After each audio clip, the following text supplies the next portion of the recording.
Salve Maria a todos. Vamos continuar nossa leitura. Retrato moral de Luiz Martim. Perfeito educador e pai incomparável. Esta última expressão é de Teresa em seus manuscritos, mas cada uma de nós a empregamos uma ou outra vez em nossas cartas, pois admirávamos nosso pai, tão santo, tão bom. Tínhamos por ele um verdadeiro culto.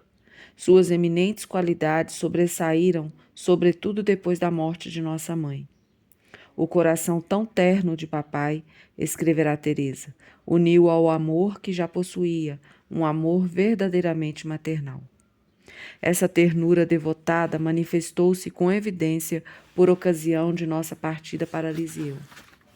Com efeito, um problema importante apresentara-se para ele a respeito de suas 5 filhas, das quais a mais velha contava 17 anos e a menor 4 anos e meio. Muitos, até mesmo seu diretor de consciência, aconselharam-no a colocar-nos todas no internato. Ele tinha boas relações com a alta burguesia de Alençon e seus amigos dissuadiram-no a afastar-se desta cidade. Não era ele, além disso, bastante idoso para renunciar a todos os seus hábitos, impor-se tal transtorno com esta mudança total de vida? Meu tio Guerin, com sua linguagem franca, intimava-o um pouco. Ele, naturalmente tão simples, era introduzir o patriarca num meio muito diferente. Mas o amor de suas filhas dominava tudo. Ele queria o bem, o maior bem delas, sem contrapor o seu na balança. Por isso, depois de ter consultado as filhas mais velhas, resolveu mudar para Lisieux, a fim de nos aproximar de nossa tia, um anjo de doçura e de paz. Peço vossa opinião, minhas filhas, disse ele, pois é unicamente por vós que faço esse sacrifício e não quero impor-vos nenhum.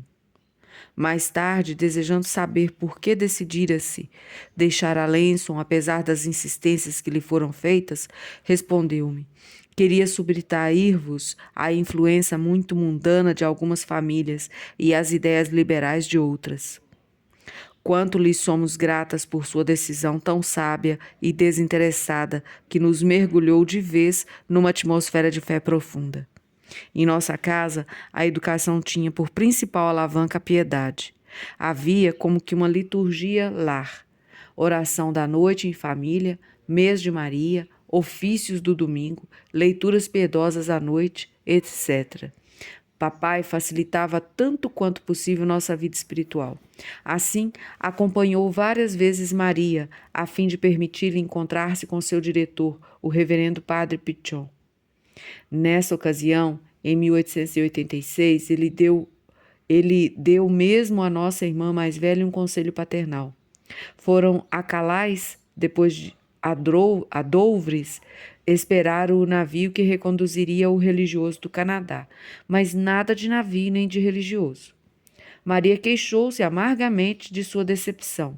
Disse-lhe ele com doçura: não deves murmurar, minha Maria. Nosso Senhor achou que tinhas necessidade desta provação. Eu me sinto feliz de lhe ter servido de instrumento, fazendo contigo esta viagem. Nosso venerando pai afastava com cuidado tudo o que podia perturbar nossas almas. Quando íamos cada dia à missa matinal, recomendava-nos que não olhássemos para dentro das casas, temendo que pelas janelas abertas percebêssemos pessoas fazendo sua toilette, insuficientemente vestidas. Durante nossos passeios pelo campo, se percebia rapazes banhando-se e dizia-nos: olhai para outro lado, minhas filhas. Não teria suportado em si, nem nos seus, o desalinho, o desleixo. A mais completa modéstia era de rigor nos buzinetes. Olha lá, poderia encontrar papai. Diz Maria a Teresa que, com a idade de 5 anos, chegava ao quarto de toilette das mais velhas, vestida apenas com um corpete de calcinhas até os joelhos, sem a sua saída tampouco. Tornamo-nos moças, não teríamos ousado ter diante dele as mangas arregaçadas até o cotovelo, que diria ele no mundo atual? Que diria ele do mundo atual? Toda palavra grosseira era impiedosamente proscrita. À mesa exigiam-se maneiras perfeitas. Não se podia fazer careta diante do que se gostava menos. Quando não se toma a sopa, não se tem sobremesa, dizia alegremente nosso pai. Na quaresma havia algumas restrições. Muito exato, papai ensinava-nos a não deixar para o dia seguinte o que podíamos fazer no mesmo dia e a realizar tudo com pontualidade. Não tolerava que se contraísse um vintém sequer de dívida. Era preciso pagar tudo à vista. Desejando ver-nos sempre ocupadas, procurava desenvolver nossos talentos e para isso arranjava-nos o necessário e o supérfluo para nossos trabalhos de agulha ou de pincel. Linhas especiais para rendas, conchas de ouro, folhas de marfim ou de pergaminho para as miniaturas de Paulina. O amor próprio, mesmo em suas menores manifestações, era banido. A circular sobre a Irmã Maria do Sagrado Coração, publicada após sua morte, cita esse episódio de sua infância. Um ano, no fim das férias, estando Maria a passar com nosso bom pai numa modesta propriedade da família, chamada Rolê, pôs-se a colher flores, dizendo: "Vou levar essas flores à visitação como lembrança de Rolê." O querido papai respondeu finamente: "É isso. Depois tomarás uns ares de importância diante de tuas amigas, mostrando-lhes as flores de tua propriedade." Muito humilhada, então vendo descoberta sua intenção, Maria deixou cair logo o ramalhete sobre a relva para mostrar que não fazia caso disso. Teresa lembra outro fato.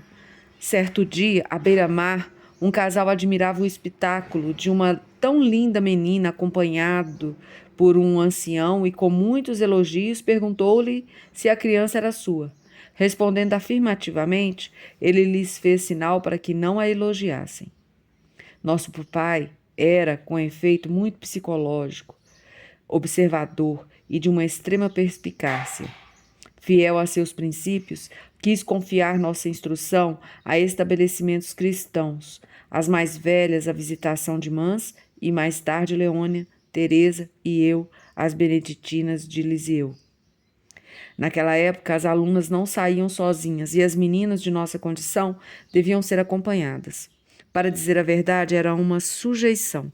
Deviam levar-nos de manhã e buscar à tarde, pois éramos semi-internas. Às vezes ia a empregada, mas frequentemente pedia-se este favor a papai. Ele o fazia. Contudo, via-se que era por virtude. Entretanto, não era seu primeiro sacrifício, pois leio numa carta de minha mãe a Paulina: "Teu pai saiu às 6 horas, foi levar Maria para se confessar." Se nos estudos tivéssemos somente notas medíocres, ele mostrava certo descontentamento, e era para nós grande pesar contristá-lo. Gostava da ordem, que ele mesmo praticava estritamente. Quando quebrávamos qualquer coisa por estorvamento, repreendia-nos.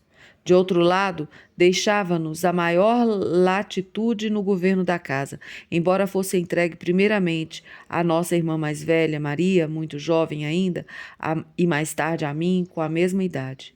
Sempre observei que ele evitava envolver-se em nossas iniciativas. Se cometíamos algum erro por esquecimento, parecia não o notar, a fim de não nos tornar tímidas e pusilânimes, segundo o Conselho de São Paulo.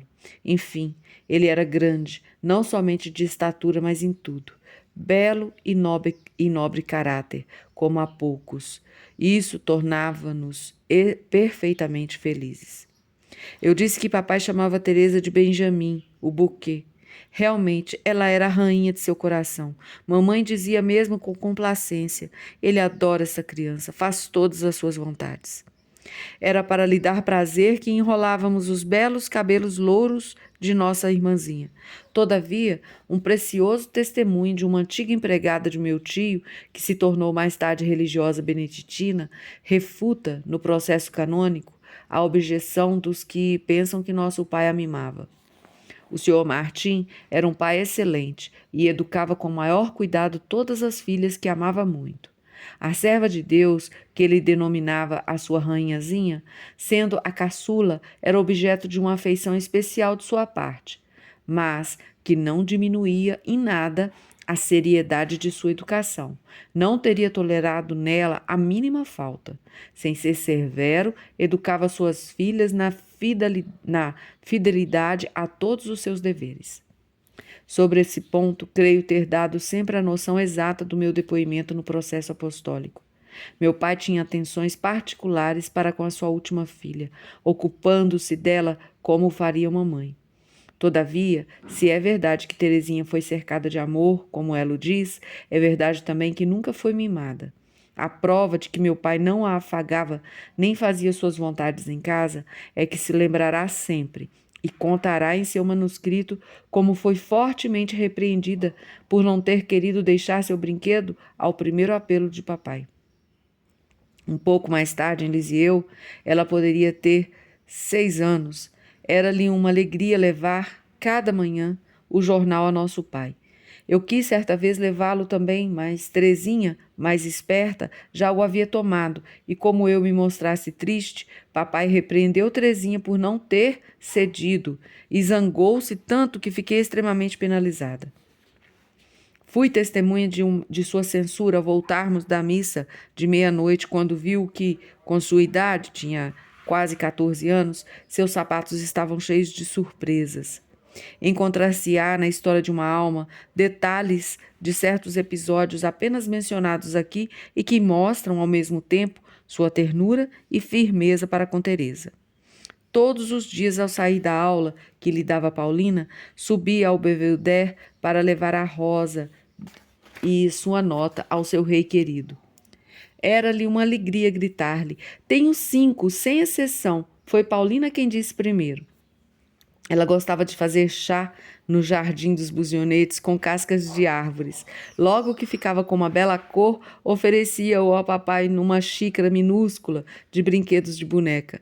Nosso bom paizinho fingia então beber, depois dizia com que às escondidas: "É para jogar fora?" Ela saltitava ao seu lado, fazia-lhe fechar os olhos e o conduzia até os seus maravilhosos altares, onde exclamava toda feliz: "Papai, abra os olhos." Ele os abria e se extasiava para lhe dar prazer. "Ah!" exclama Teresa, como poderia repetir todas as ternuras que papai prodigalizava à sua rainhazinha? Há coisas que o coração sente, mas que a palavra e mesmo o pensamento não conseguem traduzir. À tarde, ela fazia com ele um passeio e a visitava no Santíssimo Sacramento. E a visita ao Santíssimo Sacramento. Foi assim que ele lhe mostrou a Capela do Carmelo e a grade do coro atrás da qual se achavam as religiosas. Era então que lhe explicava seus pensamentos sobre coisas muito sérias, como se ela fosse gente grande. "Jamais", escreve Teresa, "poderei dizer quanto eu o amava. Tudo nele me causava admiração. Naquele tempo, eu não tinha mesmo a coragem de pensar que papai pudesse morrer. Entretanto, quando ela caiu doente e esteve em perigo de morte, a resignação e a fé de meu pai igualaram sua ternura. Foi ele quem mandou celebrar por ela uma novena de missas no Santuário de Nossa Senhora das Vitórias, em Paris, colocando nisso sua última esperança." Seguiremos amanhã não, segunda-feira, a nossa leitura. A todos, salve Maria.